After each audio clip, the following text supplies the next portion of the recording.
أعوذ بالله من الشيطان الرجيم. بسم الله الرحمن الرحيم. الحمد لله، الصلاة والسلام على رسول الله وعلى آله وأصحابه، ثم أما بعد. السلام عليكم ورحمة الله وبركاته. الحمدلله که ما و شما از کتاب تعلیم زبان عربی 34 درس گرفتیم و بنده حالا میخواهم درس 35 را تقدیم شما برادران و خواهران و دوستداران زبان عربی بگردانم. صاحب کتاب میگوید الدرس الخامس والثلاثون، یعنی درس 35. درس 35 به مثل درس های گذشته چند از کلمه های نو برای حفظ کردن دارد که این کلمه ها باید حفظ کرده شوند با تمام نازکی هایشان. صاحب کتاب میگوید از اون کلمه های نوی که میارد میگوید ملعبون. ملعبون یعنی استادیون، میدان ورزش. ملعب میدان ورزش یا استادیون. اکنون ملعبون اسم مکان است از لعب یلعبو. لعب بازی کرد، یلعبو بازی میکند. ملعبون جای بازی کردن، یعنی مکانی بازی کردن. پس ملعب بر وزن مفعلون اسم مکان است. بعد از این میگوید که ملاعبو یعنی جمع ملعب میشود ملاعبو، یعنی استادیون ها، میدانچه های ورزش یا میدان های ورزش. بعد از این میگوید کرة القدمی. کرة القدمی یعنی فوتبال. کرة القدمی فوتبال. کره مضاف، القدمی مضاف الیه. کرة القدمی مضاف مضاف الیه. بعد از این میگه که دینون. دینون یعنی دین. دین یعنی دین.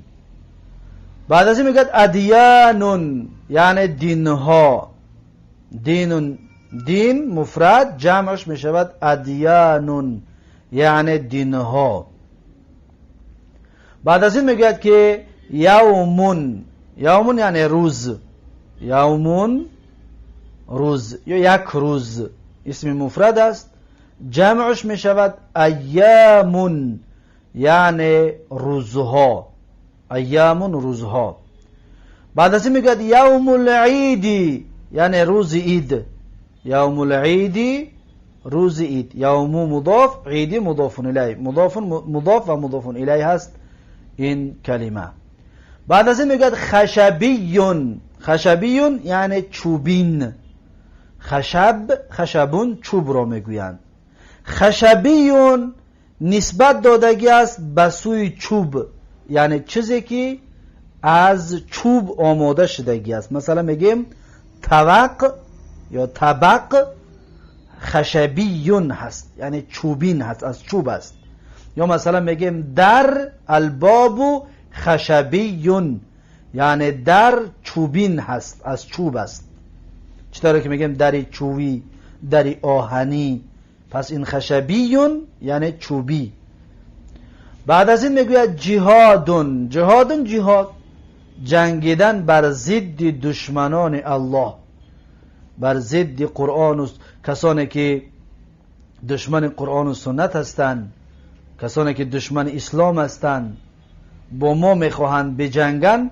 پس با اونها که میجنگیم، انا همون جنگ رو نامش جهاد است. بعد از این میگوید احب. احب این فعل ماضی است، اصلش احببه هست. احببه. به یکم را حرکتش را در ح دادیم. ح ساکن بود. احببه. به یکم را حرکتش را در ح دادیم، شد احب. به یکم را در دویم ادغام کردیم، یعنی در آوردیم، شد احب. احب یعنی دوست داشت و یک مرد در زمان گذشته. اگر زن باشد میگیم احبت. احبت یعنی دوست داشت و یک زن در زمان گذشته. فعل مضارعش می شود که یحب.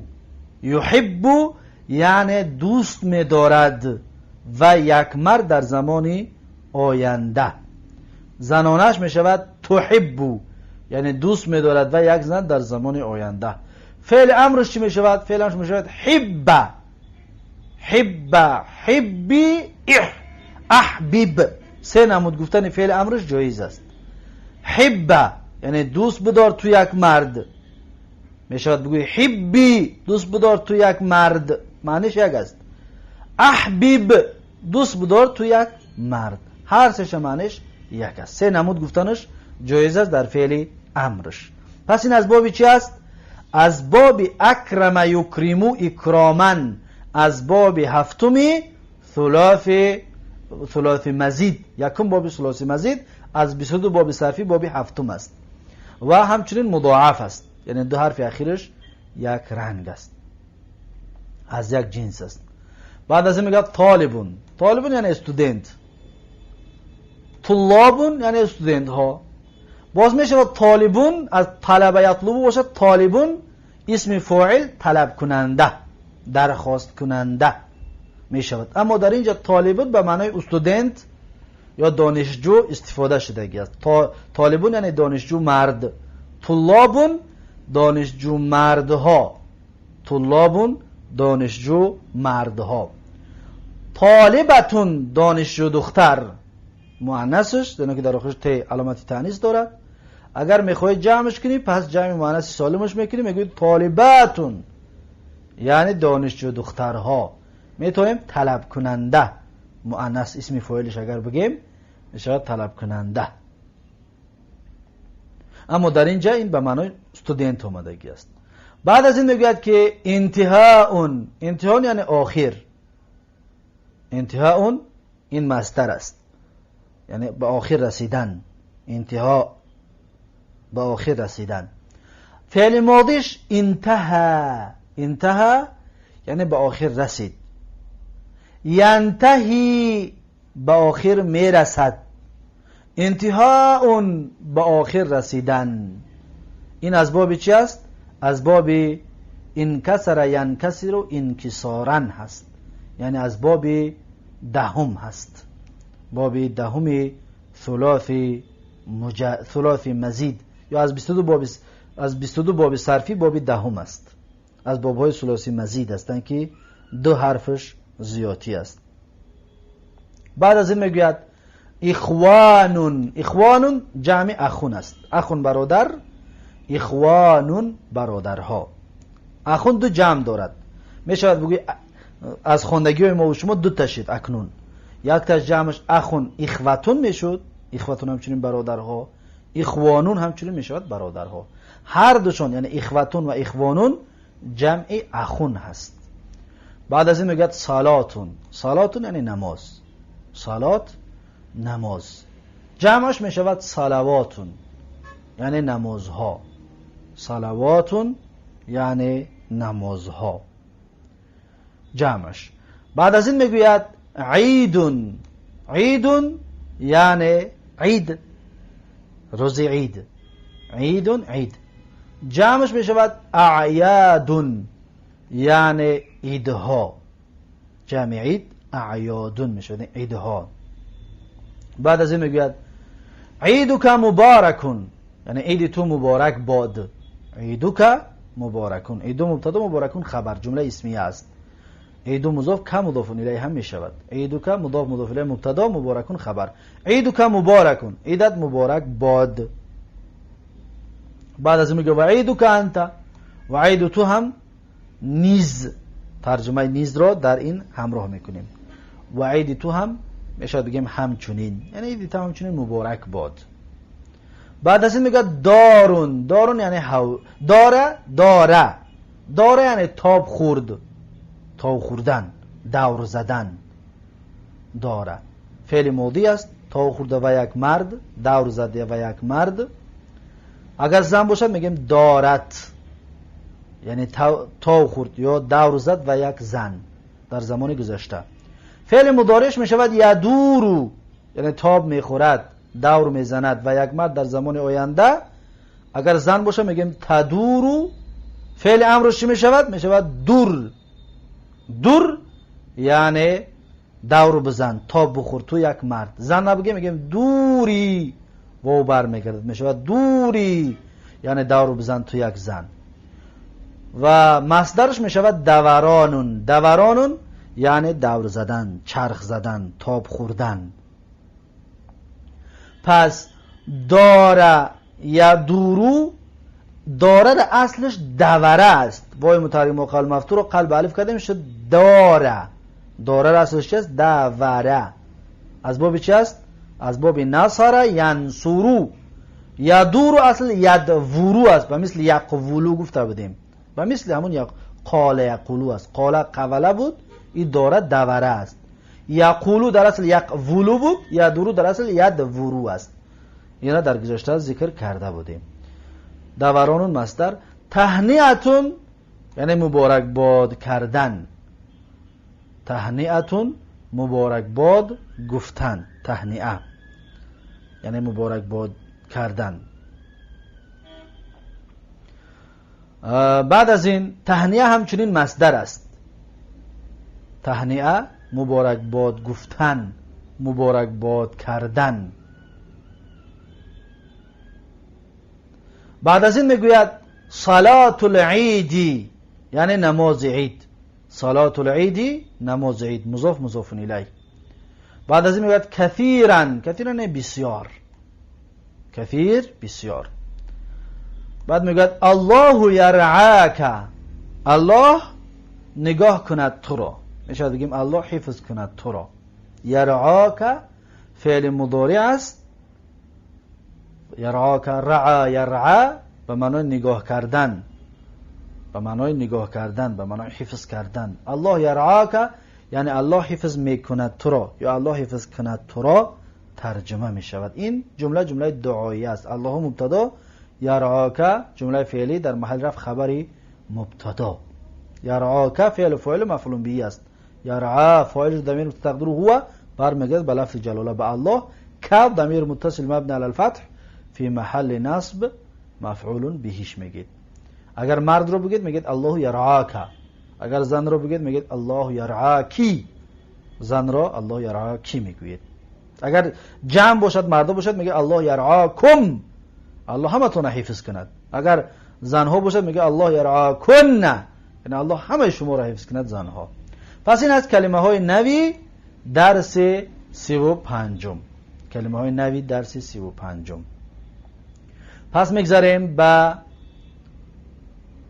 میگذاریم به حوار و گفتگوی درس 35. صاحب کتاب از این کلمه هایی که حالا خواندیم و از کلمه هایی که در درس های گذشته خوانده بودیم، از اونها برای ما و شما یک حوار، یک گفتگوی آماده میکند. میگوید که ابو نبیه یزرع فی الحقل و نبیه یزرع معه و یساعده. یعنی چی؟ یعنی ابو نبیه یعنی پدر نبی. پس را ترجمه نمیکنیم، نمیگیم پدر نبی، میگیم ابو نبیه. یعنی بدونید که یعنی پدر نبی. ابو نبیه زراعت میکند در کشزار و نبیه زراعت میکند همراه وی و یاردم میکند وی را. دقت دادید؟ ابو نبی، ابو مبتدا، نبی ابو مضاف، نبی مضاف الیه. یزرع جمله فعلی خبری ابو نبی، خبری مبتدا فی الحقل. و نبیه، نبیه مبتدا، یزرع جمله فعلی خبری نبیه.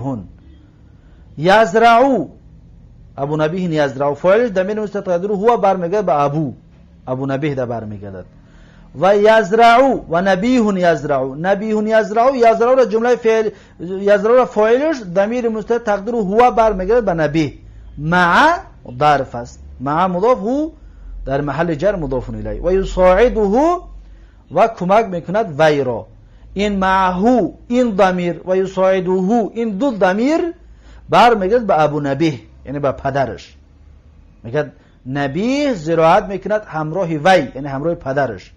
و یساعده یعنی کمک بکند وی رو یعنی پدرش را. و یساعده در اینجا فعل و فاعل مفعول به است. فاعل ضمیر مستتر رو هو برمیگرده به نبی.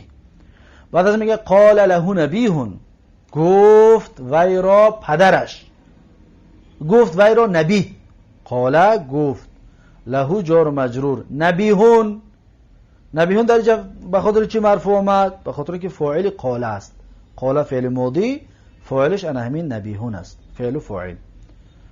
چه گفته؟ گفت که انت تزرع یا ابی و انا اساعدک، یعنی که تو زراعت میکنی، تو کشتکاری میکنی ای پدرم و من یاردم میکنم تو را و من کمک میکنم تو را.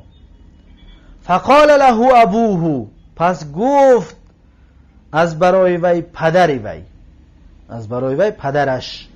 قال فعل ماضی، ابو فاعل قال. نعم یعنی بله، آره. یا ولدی، ای فرزندم. شکرا لک، تشکر برای تو. الله یرعاک، الله حفظ کند تو را. انت ساعدتنی کثیرا، یعنی تو کمک کردی مرا بسیاره، تو کمک کردی مرا بسیار. کثیرا در اعراب میتونید بگوید که نائب از جای مفعول مطلق، یعنی انت ساعدتنی مساعدتا کثیرا. دقت دادید؟ یعنی تو یاردم کردی مرا یاردم کردنی بسیاره. بعد از این میگوید هذا البيت خشبی و هذه الخزانه خشبیه، یعنی این خانه چوبین هست، این خانه از چوب ساختگی است و این شکف چوبین هست. اکنون دقت، البیت مذکر بود، خشبیون مذکر آمد. الخزانه مؤنث بود، خشبیتون مؤنث آمد. زیرا که مبتدا مؤنث است، خبرم باید مؤنث باشد. بعد از این میگه من انت، کی هستی تو؟ میگه انا طالب، من استودنت هستم، من دانشجو هستم. بعد از این میگه و هل اختک طالبتون ایضا، یعنی آیا خواهر تو دانشجو است همچنین؟ آیا خواهر تو دانشجو است نیز؟ دقت دادید؟ ایضا مفعول مطلق برای فعل محذوف. عاد یعید ایضا. رجع یرجع رجوعا، رجع یرجع رجوعا به معنای رجوع می شود. نعم بله، حرف جواب. هی طالبتون ایضا، و دانشجو است همچنین. ایضا همچنین مفعول برای فعل چی؟ محذوف. هی مبتدا، طالبتون خبر. پس دیگر اعراب ها را بیان کردیم، دیگر اینها آسان است، اعراب هاشو شما خودتان بگویید. بعد از این میگه هل انت طالب فی المعهدی، آیا تو دانشجو هستی در معهد؟ آیا تو دانشجو هستی در معهد؟ هل حرف استفهام، انت مبتدا، طالبون خبر، فی المعهد جار و مجرور. میگه لا، نه، حرف نفی. انا طالب فی الجامعه، میگه من دانشجو هستم در دانشگاه. این جامعتکم، در کجا است یونیورسیتی شما؟ در کجا است دانشگاه شما؟ این خبر مقدم، جامعه ظرف متعلقش خبر مقدم، جامعتکم مبتدا مؤخر. جامعتنا قرب الملعبی، میگوید که دانشگاه ما نزدیکی میدان ورزش است، یا دانشگاه ما نزدیکی استادیوم است. جامعتنا مبتدا مضاف مضاف الیه، قرب ظرف متعلقش کائنون خبر جامعتون، جامعتنا خبر مبتدا، قرب مضاف، الملعبی مضاف الیه. قرب به خاطر چی منصوب شد؟ به خاطر اینکه ظرف است. بعد از این میگه طلاب جامعتنا الان فی الملعب یلعبون بکرة القدم، یعنی که دانشجویان دانشگاه ما حال حاضر در میدان ورزش هستند، بازی میکنن. بکرة القدم اینجا بی زائده است، بی زائده است. کرتی لفظا مجرور محلا منصوب، مفعول به یلعبو، لعب یلعبو متعدی است. پس یلعبون کرة القدمی اصل این طور است، بی را ترجمه نمیکنیم. پس میگیم بازی میکنن فوتبال. بازی میکنن چی؟ فوتبال. یا اگر بی تعدیه هم بگیم میشود، بی تعدیه که باشد پس همچنین بیره ترجمه نمیکنه، میگیم یلعبون بی کرة القدمی، یعنی بازی میکنن فوتبال. طلاب و جامعتینا، طلاب و مبتدا مضاف، جامعتی مضاف الیه، جامعتی با مضاف نامضاف الیه. الان حال حاضر فی الملعبی، در دان فی الملعبی جار و مجرور متعلق به کائنون، خبری طلابو، طلابو را مبتدا گفتیم، خبرش فی الملعبی. یلعبون جمله فعلی حال می شود از طلاب بگیریم، طلاب معرفه است به سبب اضافه، پس می شود یلعبون حالش بگیریم یلعبون بی کرة القدمی، جمله فعلی حال. یلعبون فعل مضارع مرفوع علامت رفعی ثبوت نون، فاعلش در کجاست؟ این واو فاعل یلعبو است. بعد از این میگه طلاب جامعتنا كلهم نشطاء مجتهدون و كلهم مسلمون يحبون دین الاسلام و يحبون الجهاد. یعنی دانشجویانی دانشگاهی ما همه‌شان چقان هستند، چالاک هستند، چقانهای کوشش کننده هستند یا چالاکهای کوشش کننده هستند و همه‌شان مسلمان هستند، دوست می‌دارند دین اسلام را و دوست می‌دارند جهاد را بر ضد دشمنان الله. در حالت جنگیدن دوست می‌دارد که بر ضد دشمنان الله بجنگند، یعنی جهاد برای خود شرط و شروط دارد تا اینکه جهاد شرعی شود، نه اینکه هر کافر رو دیدیم بجنگیم بگیم نامش جهاد است. نه، جهاد شرط و شروط و قواعد و ضوابط دارد. بعد از این میگه طلاب و جامعتنا، طلاب و مبتدا، جامعتنا طلاب و مضاف، جامعتی مضاف الیه، جامعه با مضاف نامضاف الیه. کلهم، کلو درجه توکید از طلاب است، خبر شده نمیتوند این توکید است. کل مضاف مضاف الیه، نشطاء خبری طلاب شده کنون، خبر درجه نشطاء است. نشطاء غیر منصرف است، از همین حساب تنوین رو قبول نمی کند. مجتهدون صفت از نشطاء هست، مجتهدون صفت است. واو عاطفه است. کلو عطف است در جای کلوی، کلهم یکم، دیدید این کلو عطف است در جای کلو یکم. کلهم یعنی همه ویها مسلمون یحبون دین الاسلامی، دوست می‌دارند دین اسلام را. همه ویها مسلمان هستند، یعنی که دانشجویان دانشگاهی ما همه اشون مسلمان هستند. یحبون دین الاسلامی، دوست می‌دارند دین اسلام را. یحبون فعل مضارع مرفوع علامت رفع ثبوت نون، فاعلش چه است؟ این واو است، این واو در محل رفع فاعل است. دین الاسلامی، دین مفعول به است، دین مضاف، الاسلامی مضاف الیه. و یحبون الجهاد، یحبون همچنین فعل فاعل، الجهاد مفعول به، فعل مضارع مرفوع علامت رفع ثبوت نون و واو عاطفه. بعد از این میگوید علی ای دین انت، یعنی بر کدام دین هستی تو؟ علی ای دین انت یعنی بر کدام دین هستی تو؟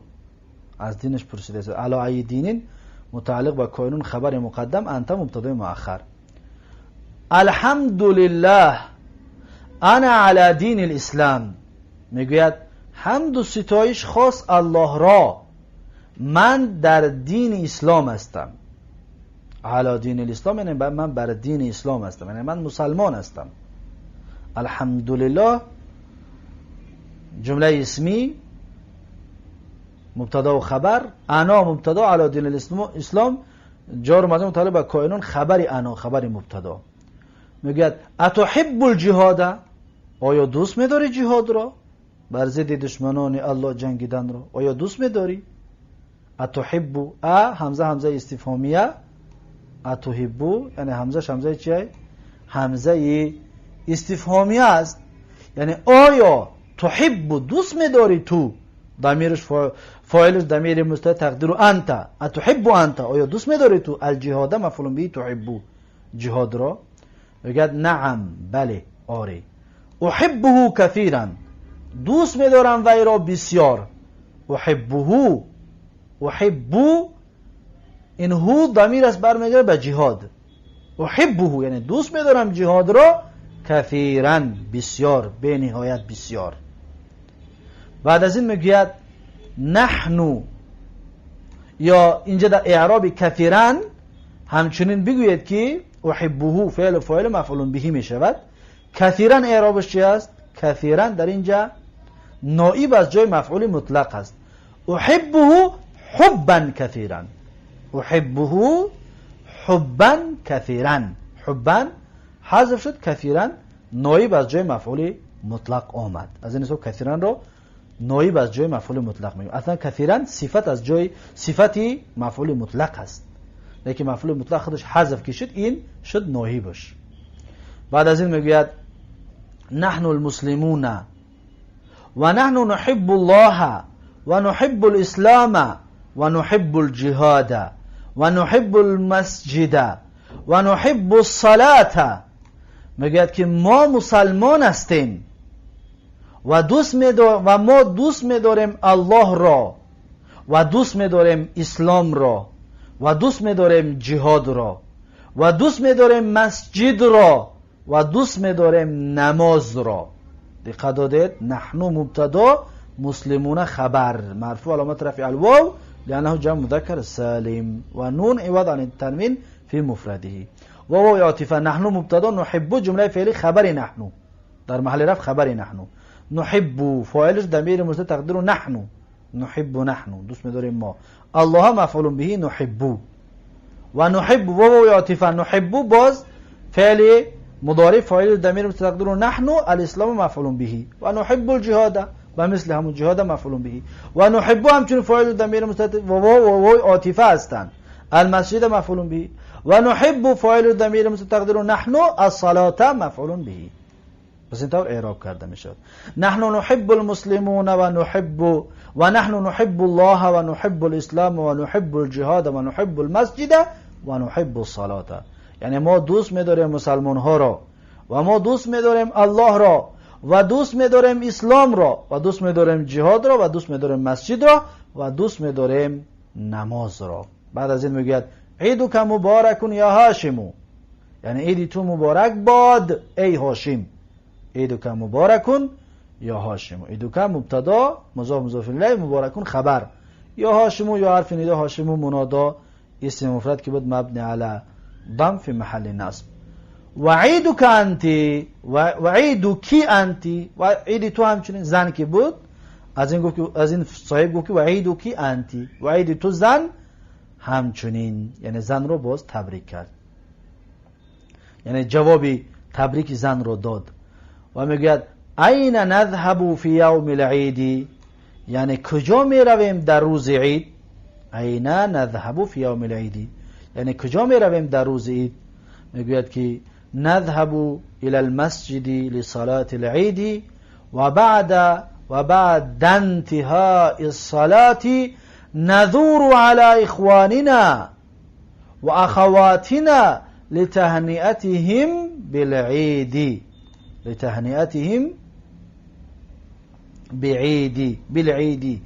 میگوید که می رویم به سوی مسجد، نذهبو فاعل و ضمیر مستتر نحن، می رویم ما الى المسجد به سوی مسجد، برای چی؟ لصلاة العید، برای نماز عید خواندن، برای نماز عید. و بعد انتهاء الصلاة، همزه وصلی است در بین که هست نمیخونیم. بعد انتهاء الصلاة، بعدی با پایان رسیدن نماز، بعدی خلاص شدن نماز، بعدی بود شدن نماز. نذورو یا ندورو، نذورو نه ندورو، پیشتر من نذورو خوندم. ندورو اصلا نزورو باشه زیارت میکنیم، نه که ندورو چرخ میزنیم، دور میزنیم. علی اخواننا، بر برادرانمون، و اخواتنا، و بر خواهرهایمون. برای چی؟ لتهنئتهم بالعید، برای تبریک کردنشان. لتهنئتهم، برای تبریک کردن ویها، برای مبارک باد گفتن ویها. بالعید، با عید، یعنی می رویم تا اینکه تبریکشان بکنیم به عید، تا اینکه تبریکشان بکنیم با عید. پس این هست درس 35 از کتاب تعلیم زبان عربی و در اینجا این درس را به پایان میرسانم و تا درس آینده یک و یک شما را به الله تبارک و تعالی میسپارم. هر کجایی که باشید سلامت و موفق و مؤید باشید. السلام علیکم و رحمت الله و برکاته.